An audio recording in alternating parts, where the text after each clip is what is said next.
வணக்கம், welcome to கலைஸ் kitchen. இன்னைக்கு நம்ம கலைஸ் கிச்சன்ல சோலா பட்டூரா எப்படி செய்யலாம் அப்படின்னு சொல்லி நான் உங்களுக்கு காமிக்க போறேங்க. நம்ம வீட்டில் வந்து ஈஸ்ட் இல்லாம எப்படி சாஃப்டான பூரி எப்படி செய்யலாம் அப்படின்னு நான் உங்களுக்கு காமிக்க போறேன். இப்போ அதுக்கு என்னென்ன இன்கிரீடியன்ஸ் தேவை அப்படின்னு சொல்லி பார்க்கலாம் வாங்க. இப்போ நம்ம சோலை பட்டூரா செய்யறதுக்கு மாவு எப்படி வந்து ப்ரிப்பேர் பண்றதுன்னு சொல்லி பார்ப்போம். நான் இன்னைக்கு 2 கப்ஸ் ஆஃப் மைதா எடுத்திருக்கேன், 1 tablespoon sugar, 1/4 teaspoon baking soda, 1 teaspoon baking powder, salt 2 teaspoon, yogurt 4 tablespoon. இதோட சேர்த்து ஆட் பண்ணிக்கோங்க. இது எல்லாத்தையும் சேர்த்து நம்ம நல்லா மிக்ஸ் பண்ணிட்டு நல்ல ஒரு சாஃப்ட் டோவா பண்ணிடணுங்க. இந்த மாதிரி கொஞ்சம் கொஞ்சமாக தண்ணி தெளித்து நீங்கள் மாவை வந்து சாஃப்டாக பிணைஞ்சிக்கணும். ஒரே நேரத்தில் தண்ணி எல்லா தண்ணியும் ஊற்றிடாதீங்க, கொஞ்சம் கொஞ்சமாக ஊற்றி இந்த மாதிரி பிணைஞ்சிக்கோங்க.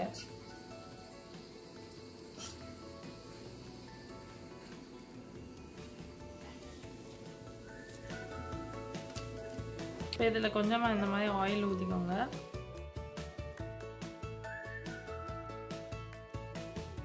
இப்போ மாவு வந்து ஒரு 5 நிமிஷம் ஆயிடுச்சு. இப்போ பாருங்கள், இந்த அளவுக்கு வந்து சாஃப்டாக இருக்குது. திரும்ப வந்து இதில் நம்ம இன்னும் கொஞ்சம் ஆயில் ஆட் பண்ணி நல்லா பிணைஞ்சிக்கணும்.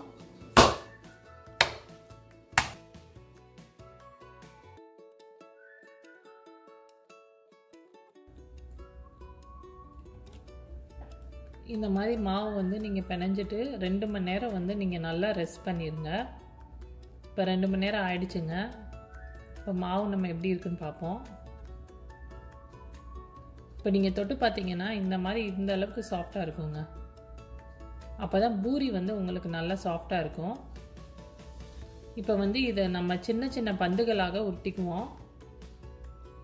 இப்போ நம்ம எடுத்துருக்க 2 கப்ஸ் ஆஃப் மைதாக்கு வந்து ஒரு 7லேருந்து 8 பூரி அளவு நமக்கு கிடைக்குங்க. இதை நம்ம ரொம்ப சின்ன உருண்டைகளாகவும் உருட்டக்கூடாது, ரொம்ப பெருசாகவும் உருட்டிடக்கூடாது. ஒரு அளவாக மீடியம் சைஸ், உங்களுக்கு எந்த அளவு கடாய் வீட்டில் இருக்கோ அந்த அளவுக்கு ஏற்ற மாதிரி நீங்கள் உருட்டிக்கோங்க.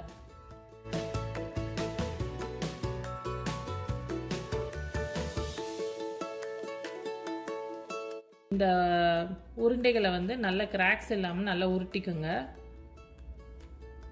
இந்த மாதிரி நான் எல்லா உருண்டைகளையும் நல்லா உருட்டி வச்சுருக்கேன்.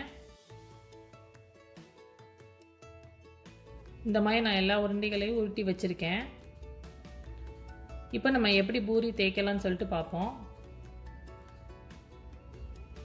இந்த மாதிரி ஒரு ரோலர் பின்னில் வச்சு இந்த மாதிரி நீங்கள் தேய்ச்சிக்கோங்க. ஆனால் நீங்கள் ரொம்ப தின்னாகவும் தேய்க்கக்கூடாது, ரொம்ப திக்காகவும் தேய்ச்சிடக்கூடாதுங்க. ஒரு அளவாக நீங்கள் தேய்ச்சிக்கணும்.